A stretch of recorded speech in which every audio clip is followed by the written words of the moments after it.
नमस्कार, आदाब, सत श्री अकाल दोस्तों। मैं रजनी स्वागत करती हूँ आपका हमारे चैनल राजस्थान ज्ञान में। तो दोस्तों ये वीडियो सिर्फ आपके क्वेश्चंस का आंसर देने के लिए है। सबसे पहले रिनी शर्मा जी का कमेंट लेते हैं।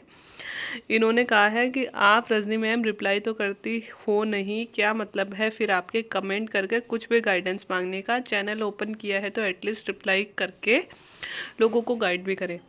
तो जैसे मैंने आपको पहले वाले वीडियो में बताया था कि देखिए रिनी जी, हर कमेंट का रिप्लाई मैं नहीं कर सकती हूँ। हर वीडियो के नीचे 20-25 कमेंट या 15-20 कमेंट एटलीस्ट होते हैं, तो मैं सारे कमेंट नहीं कर सकती हूँ। मुझे वीडियो के लिए कंटेंट भी तैयार करना होता है, फिर वीडियो बनाना भी होता है, फिर उसको अपलोड भी करना होता है, फिर और भी मेरे पर्सनल काम होते हैं कि मुझे खुद को भी पढ़ना रहता है थोड़ा बहुत।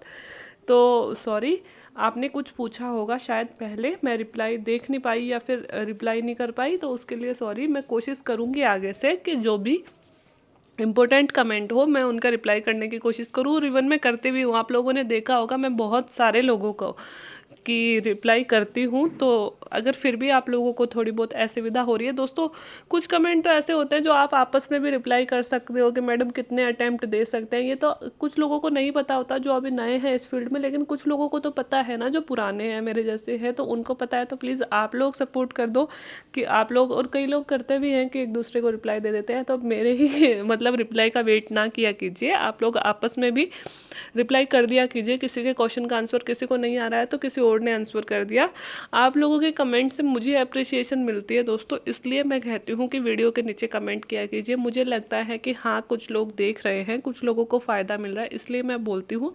और बहुत सारे लोग आप जो थैंक यू बोलते हो, आभार देते हो, उससे मुझे खुशी भी होती है कि मेरी वजह से मतलब कुछ तो अच्छा हो रहा है, मतलब कुछ तो लोग देख रहे हैं, किसी को तो फ़ायदा हो रहा है। कुछ नेगेटिव कमेंट भी होते हैं, उससे थोड़ा बहुत बुरा भी लगता है कि यार अपन इतनी मेहनत कर रहे हैं और लोग ऐसे ऐसे कमेंट कर रहे हैं। बट कोई नहीं, ये सब तो चलती रहती है, और हर एक नेगेटिव कमेंट को पॉजिटिव में बदलने की कोशिश भी मैं करती हूँ, और उम्मीद करती हूँ कि मैं अपनी तरफ से 100% दूँ।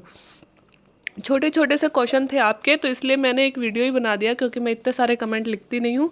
तो एक जने ने पूछा था, नाम मुझे याद नहीं है, 2021 RS में कितना टाइम लगेगा मैडम? तो दोस्तों आने को तो 2018 में हमारी वैकेंसी हुई है, तो 2019 में ही आनी चाहिए थी, बट नहीं आई। फिर 2020 में तो आनी चाहिए थी, पर वो भी नहीं आई। तो दोस्तों अब उम्मीद है पूरी कि 2021 में वैकेंसी आएगी ही आएगी, और वैकेंसी जस्ट अभी आने ही वाली थी। कहते हैं कि विज्ञप्ति की प्रक्रिया पूरी हो चुकी है, विज्ञप्ति आने ही वाली थी। लेकिन दोस्तों आपको पता है माहौल ऐसा चल रहा है कि सरकार के पास पहले से जो कार्मिक नियुक्त कर रखे हैं उनके लिए ही पैसे नहीं हैं, और सरकार पे अभी दबाव भी बहुत है, ऑब्वियस सी बात है। तो सरकार वैकेंसी तो लाएगी, और या तो वैकेंसी आ जाएगी दोस्तों जून में। उम्मीद कीजिए कोरोना जल्दी से सही हो जाए, जैसे ही हालात सही होते हैं वैकेंसी तैयार ही है, या तो जून में आ जाएगी, और जून में नहीं तो फिर अगस्त में तो वैकेंसी आनी ही आनी है। तो और आप ये मत सोचिएगा कि फिर वैकेंसी आएगी तो अपन को 3 महीने भी चाहिए तैयारी करने के लिए, 45 दिन मैक्सिमम देंगे वो। तो अपन को तैयारी अभी से करके चलनी है, क्योंकि फ्री टाइम है, आप सब लोग अभी फ्री हो, कोचिंग्स वगैरह सब बंद हैं, सब घरों में बैठे हैं, कोई काम धंधा नहीं है। तो पढ़ाई के अलावा हमारे पास और क्या हो सकता है ना? कुछ ना अच्छा ही किया जाए ना, कुछ तो पढ़ ही लीजिए। अगर आप दिन में 6-7 घंटे भी पढ़ाई के लिए निकाल रहे हैं तो आप बहुत लोगों से आगे हो जाएंगे जो अभी इस टाइम को यूज़ नहीं कर रहे हैं। तो अभी से आपको अपनी पढ़ाई लेके चलनी है। वैकेंसी आ जाएगी दोस्तों, या तो जून में आ जाएगी या फिर जुलाई तक 100% वैकेंसी आ जाएगी। एक जने का मैसेज था कि AEN का इंटरव्यू कब है? तो दोस्तों RPSC मतलब एक साथ दो एग्जाम्स के इंटरव्यू नहीं करवाती है। हमारे से पहले भी जैसे RAS के इंटरव्यू थे ना, उससे पहले भी किसी और एग्ज़ाम के इंटरव्यू चल रहे थे, तो इसकी वजह से हमारे इंटरव्यू थोड़े से लेट हुए थे, ठीक है। और जैसे ही अब हमारे इंटरव्यू फिनिश होंगे, जैसे अभी हमारे इंटरव्यू 7 मई को फिनिश होने वाले थे, तो उम्मीद थी कि मतलब तुरंत ही उसके तुरंत बाद EN के इंटरव्यू शुरू होने वाले थे। लेकिन आप सबको पता है कि हालात कोरोना की वजह से ख़राब हो गए हैं, लॉकडाउन लग गया है, RAS के इंटरव्यू एक बार रोकने पड़े। तो दोस्तों जैसे ही प्रक्रिया सामान्य होती है, RAS के इंटरव्यू में मुश्किल से 1 महीना और लगेगा, है ना, जैसे ही हालात सामान्य होते हैं। तो मान लीजिए जून में हालात सामान्य हो गए तो जून हमारे इंटरव्यू चलते हैं, या फिर मान लीजिए कि जैसे जून या मिड जुलाई तक हमारे इंटरव्यू चलते हैं, तो आपके इंटरव्यू जुलाई लास्ट या फिर अगस्त से शुरू हो जाएंगे, क्योंकि RPSC को बहुत सारे इंटरव्यू कराने होते हैं, तो वो ज़्यादा टाइम नहीं लेगी, और भूपेंद्र सर तैयार भी हैं अपने काम के लिए। तो AEN के इंटरव्यू जस्ट RAS के इंटरव्यू ख़त्म होते ही शुरू हो जाएंगे, उससे पहले नहीं होंगे, क्योंकि सारे मेंबर इधर आरएएस में लगे हुए हैं, एक एक दिन में 4-4 5-5 बोर्ड चल रहे हैं, तो उससे पहले तो किसी भी हालत में नहीं हो सकते। एक बार आरएएस के ख़त्म होने के बाद में आप लोगों के शुरू हो जाएंगे। एक जने ने पूछा था जनरल के कितने अटैम्प्ट होते हैं, तो दोस्तों जनरल के कोई अटैम्प्ट शायद क्या नहीं होते हैं ना जनरल कैटेगरी के। अभी अटैम्प्ट तो ख़त्म कर दिए हैं। एज लिमिट होती है, एज लिमिट या तो 40 होती है या 45 होती है, और महिलाओं के लिए और भी 5 साल की छूट होती है। नॉट श्योर या तो 40 या 45, ठीक है। और बाकी और कैटेगरीज को अलग अलग को छूट होती है, वो अलग है। लेकिन अटैम्प्ट अभी आरएएस में ख़त्म कर दिया है, आप कितने भी अटैम्प्ट दे सकते हो, चाहे जितने। और एक जने ने बहुत ही इमोशनल सा मैसेज लिखा था कि मैडम अभी तो आप आरएएस नहीं बने हो, लेकिन आरएएस बन जाओगे तो कहीं चैनल बंद तो नहीं कर दोगे। तो दोस्तों पहली बात तो ये दुआ कीजिए कि मैंने बहुत मेहनत करी है तो मुझे मेरा लक्ष्य मिल जाए, है ना। और दूसरी बात, ज़िंदगी का सफ़र है, यूं ही चलता रहेगा। आरएएस बनेंगे तो किसी और तरीके से लेके चलेंगे चैनल को, बट चैनल चलेगा। नहीं बनेंगे तो आपके लिए हाजिर हूँ ही, क्योंकि अभी स्कूल लेक्चरर हूँ मैं। तो स्कूल लेक्चरर के पास बहुत सारा टाइम होता है चैनल चलाने के लिए, तो मेरे पास भरपूर टाइम है। 7-8 घंटे स्कूल में देने के बाद में सारा टाइम चैनल के लिए ही है, तो चैनल यूं ही चलता रहेगा। और मेरी शिक्षा में ज़्यादा रुचि है, तो अगर चैनल अच्छा चला तो दोस्तों इस तरफ मुड़ जाएंगे, ज़िंदगी का क्या भरोसा है ना। और अगर आरएएस बनती भी हूँ तो सबसे पहले तो आप दुआ कीजिए बन जाऊँ, है ना। क्योंकि बनूंगी तो भी आपको इस चैनल पे कुछ ऐसा देखने को मिलेगा जो नहीं मिला, कि एक आरएएस की कार्य प्रणाली क्या होती है, उस तरह से चैनल चलेगा। और प्लस गाइडेंस और सपोर्ट, आरएएस बनने के बाद में मैं ज़्यादा आत्मविश्वास के साथ आप सबको पढ़ा पाऊँगी, ज़्यादा अच्छे से मैनेज कर पाऊँगी। और मेरा लक्ष्य है जो फ्री ऑफ कॉस्ट आप लोगों को शिक्षा उपलब्ध करवाना, वो मैं आप लोगों को हमेशा उपलब्ध करवाऊंगी। ये मेरा वादा है, जब तक मतलब मैं हूँ, जब तक चैनल चलेगा, तो उसकी आप चिंता मत कीजिए। वो रिप्लाई वाला मैंने बोल ही दिया था, रिप्लाई क्यों नहीं करती है। एक जने ने मैसेज किया था कि गरिमा जिंदल के पिछली बार 25 नंबर ही आए थे, तो दोस्तों मैंने कहा था कि शायद 40 या 45 नंबर तो वो मिनिमम देते ही हैं।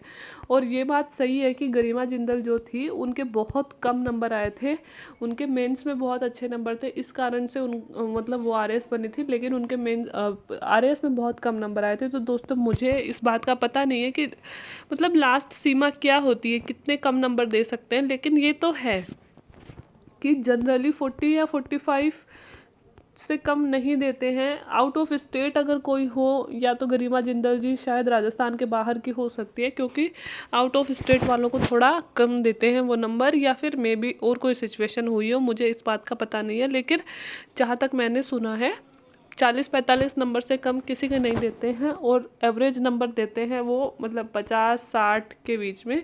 और अगर अपना बहुत अच्छा हुआ तो 70-75 तक भी दे देते हैं। ऐसे तो मतलब जो टॉपर्स हैं उनके 80-85 के बीच में नंबर आए हैं, तो वो अपना लक है कि अपने कैसे नंबर आते हैं। लेकिन मुझे नहीं पता गरिमा जिंदल जी के कितने नंबर आए थे, लेकिन हाँ ये मैंने सुना था कि उनके भी कम नंबर थे इंटरव्यू में। तो शायद या तो वो आउट ऑफ स्टेट होंगे। आउट ऑफ स्टेट वालों के कई बार, हमेशा ज़रूरी नहीं है हमेशा कम देते हैं, कई बार क्या होता है कि कम देते हैं और एवरेज से कम देते हैं। ये मैंने सुना था कि जैसे हरियाणा के कैंडिडेट होते हैं इनके थोड़ा सा कम देते हैं, लेकिन वो मुझे नहीं पता। और इसकी कोई लिमिट भी नहीं है कि हमें 20 से कम वो देंगे ही नहीं, या 30 से कम वो देंगे ही नहीं, या 40 तो उनको देने ही पड़ेंगे, ऐसी कोई लिमिट नहीं है। वो उनकी मर्जी पे ही होता है कि हमें कितने नंबर देने हैं, ठीक है। और एक जनन ने पूछा है नोट्स किस किस सब्जेक्ट के बनाए थे आपने। तो दोस्तों मेरी तो आपको बताया हुआ है आदत थोड़ी गंदी है, तो नोट्स मैंने सारे सब्जेक्ट के बनाए थे। 4 ही सब्जेक्ट होते हैं कहने को तो आरएएस मेंस में, है ना, लेकिन 4 में एक सब्जेक्ट में छोटे छोटे से लोक प्रशासन भी, सोशियोलॉजी भी, मैनेजमेंट भी, है ना, छोटे छोटे से बहुत सारी चीज़ें होती है। तो मैंने तो सारों के नोट्स बनाए थे। तो अगर मैं आरएएस बनती हूँ तो उन सबको मैं कॉपी करवा के हार्ड कॉपी आप लोगों को अवेलेबल करवा सकती हूँ। मतलब अगर मैं बनती हूँ, मेरी मेहनत सफल होती है, तो मुझे लगेगा कि मैंने सही ट्रैक पकड़ा था, तो मैं आप लोगों को भी अवेलेबल करवाऊँगी। नहीं बनती हूँ तो वैसे चलेंगे कि आप लोगों को पढ़ाती रहूँगी, धीरे धीरे आप लोगों को समझ में आता है तो आप लोग भी पीडीएफ ले लेना, ठीक है। और मेंस की बात हम अलग से कर लेंगे कि एक दिन मैं आपको मेंस के लिए पे बता दूंगी। पहले वैकेंसी तो आए, अपन इतना आगे क्यों जाए, है ना। तो वैकेंसी तो आने दो, फिर अपन आंसर राइटिंग भी किया करेंगे डेली, सब कुछ चलेगा। और एक जने ने पूछा ऑप्शनल क्या आते हैं, तो भाई साहब ऑप्शनल होते ही नहीं है आरएएस में, ऑप्शनल सब हटा दिए। 2012 तक ऑप्शनल होते थे, 2012 में हमें 2 सब्जेक्ट लेने पड़ते थे, बट अब 4 कॉमन सब्जेक्ट होते हैं मेंस में, वो सभी के होते हैं, ठीक है। और प्री में एक जनरल पेपर लगता है, वो सभी का सेम होता है। मेंस में 4 कॉमन पेपर होते हैं, वो सबके सेम होते हैं, है ना। तो ऑप्शनल कुछ नहीं होता, सबको सब कुछ ही पढ़ना पड़ता है। तो ये थे दोस्तों आपके क्वेश्चन और मेरे आंसर। और अगर मुझे ज़रूरत लगी कि आप लोगों ने और भी बहुत सारे क्वेश्चन पूछे हैं, इस वीडियो के नीचे आप कमेंट करके पूछ सकते हैं। कुछ क्वेरी हो तो मैं ऐसा ही एक छोटा सा वीडियो बना दिया करूँगी। जब आप लोगों के बहुत सारे क्वेश्चन इकट्ठे हो जाएंगे, आप लोगों को रिप्लाई नहीं कर पाती, उसके लिए सॉरी दिल से। मैं कोशिश करूँगी कि आप लोगों को रिप्लाई करती रहूँ जहाँ तक पॉसिबल है। और वीडियो देखने के लिए thank you very much. Channel को अपना प्यार और सपोर्ट देने के लिए आपका तहे दिल से आभार। Thank you.